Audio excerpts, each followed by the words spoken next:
And welcome to Sugar Talk with Dr. KG and Lucas, brought to you by Diabetes and Endocrinology Consultants. Good morning, doctor. How are you? Good morning, I'm great. It's good to have you here. What are we talking about today? Cholesterol. Well, this is we did a talk last week because it's Heart Month, and this has to do with that as well too. We talked a little bit about heart disease being what is it, a diabetes equivalent, or diabetes is equivalent to heart disease. True. If you have diabetes, you still worry about having all kinds of blood vessel problems because of the sugar sticking to everything. But I think there's a lot of misconceptions about cholesterol. Cholesterol is good. Cholesterol is part of every cell in your body. Yeah. It's a structural substance, and it also is part of a lot of the hormones in your body floating around doing things. So it's very important. It's not a bad thing. I mean, you have to have cholesterol as a helper and all these things, and the body makes it itself. So it's not just if you eat an egg you're worried about cholesterol. In fact, eggs are fine now. You can eat eggs. But eggs have cholesterol in them, and it's because it's the yolk. So cholesterol is important for babies to grow baby chicks and baby people. All right. So are we looking at cholesterol though? Well, because we always get that conversation with our doctor about your good cholesterol and your bad cholesterol. Yeah, there's a couple of types. First of all, cholesterol is sort of a fatty substance, so it doesn't dissolve in water, it doesn't dissolve in the blood, so it has to be carried around the body in the blood in what's called lipoproteins. Lipo means fat, protein. So it has fat on the inside and protein on the outside, because fat is insoluble in water, as we know. If you've ever put oil in water and watched it blob around. So the lipoproteins carry the cholesterol around. It has to, because some cells do not make their own cholesterol. The liver makes most of the cholesterol in the body.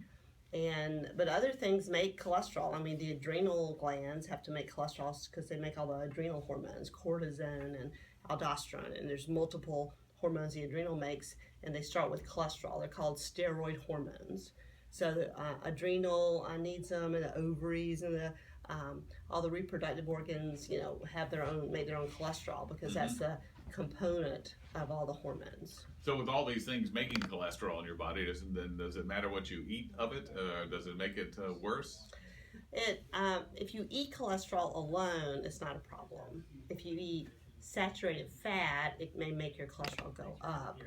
But just eating cholesterol by itself, like in an egg, which has 300 milligrams of cholesterol, and that's like your total daily requirement, that doesn't really make your cholesterol go up. Most of the cholesterol goes on out through the body, and we don't save it. But if you eat saturated fat, somehow that increases your production of cholesterol.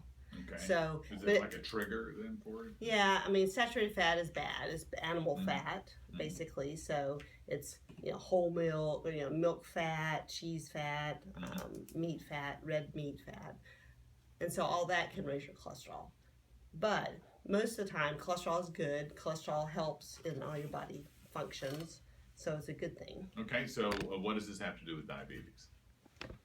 Well, because people with diabetes also have other risk factors for heart disease. And this is part one, so I wasn't going to give away all the secrets. Okay, all right, so we'll get to that in a little bit. But anything that's around in the blood, right, is going to be related. Yeah, diabetes affects all the blood vessels in the body because the sugar's floating around in the blood. If you think of syrupy blood, that's what you have when you have high blood sugar. So that can damage the blood vessels. And the more you damage your blood vessels, either through high blood pressure or smoking or diabetes, any damaged blood vessel can get fat globs in the walls of the blood vessels. And what's interesting is you may not see it if you look in the artery. You may not see the plaque because it hasn't gotten through the wall yet. A lot of the plaques of fat that accumulate in the walls are inside the walls. And they have to rupture to block one of the blood vessels. And if you block a blood vessel in the heart, then you have a heart attack and you damage heart muscle. If you block a blood vessel in your leg, then you might lose a toe because the toe doesn't get enough blood flow and dies. So blocking blood vessels is a bad thing. So diabetes causes that. Also, if you have more risk factors for heart disease with diabetes, you more commonly have high blood pressure, and you more commonly have high cholesterol and high triglycerides. Okay. So high blood pressure, high cholesterol, high triglycerides, but there is a good cholesterol again, right? I mean, you said the cholesterol is good in general, but there's a difference between Well, they have two numbers. Two numbers. The total cholesterol is important, and usually you want to get it under 200. And most people don't even know their cholesterol number, so it's okay.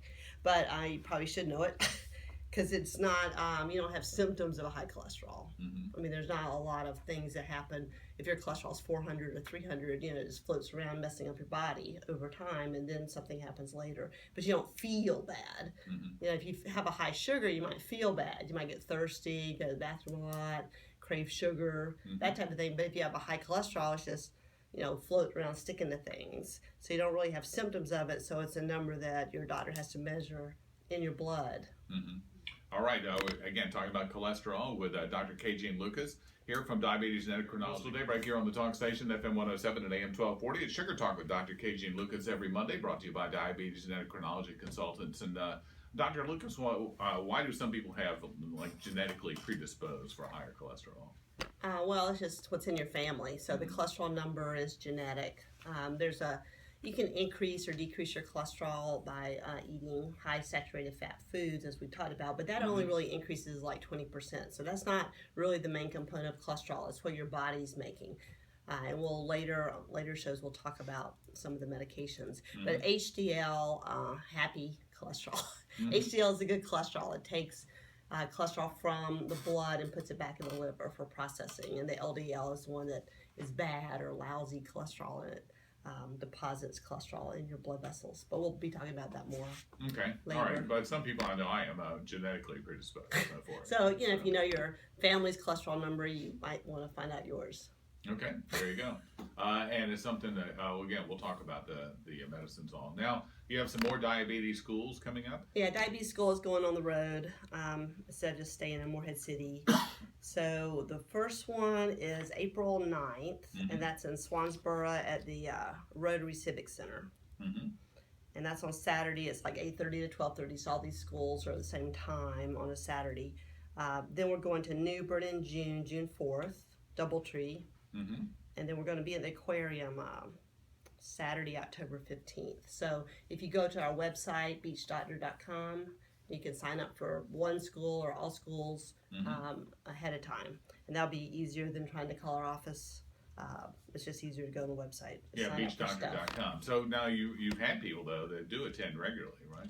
Yeah, we've had one lady, I think she comes every single one for like a long time. Yeah. She says she always learns something, and maybe just because her memory's not very good. But. Yeah. But it's but you go over a lot of different issues in these schools. So yeah, we talk all about diabetes and complications of diabetes, how to control diabetes, drugs for diabetes. There's a dietitian that comes and talks about food. She has a very entertaining presentation. So I think people like it and they learn a lot. And there are over the time that just we've done this show, there've been different changes in drugs and different things, applications of other things. So there's it's hard something to keep you up. can learn. It's hard to keep up with the slides. Yeah, You have to keep adding stuff. Yeah. The slides get bigger and bigger. Yeah. But yeah, we always have a good time. They're able to ask me questions or dietitian questions if they have it. We have little snacks. Healthy snacks. That's right. But so go to beachdoctor.com to sign up for them. Yes. And now you're starting in April this year, right? Yeah, April 9th is the first one.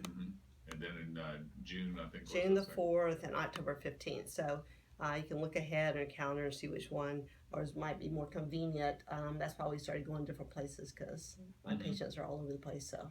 Yeah, you mentioned in the past, you've mentioned how this is like a diabetes belt. That's one of the reasons why we have so many tests and you can find so many subjects around here.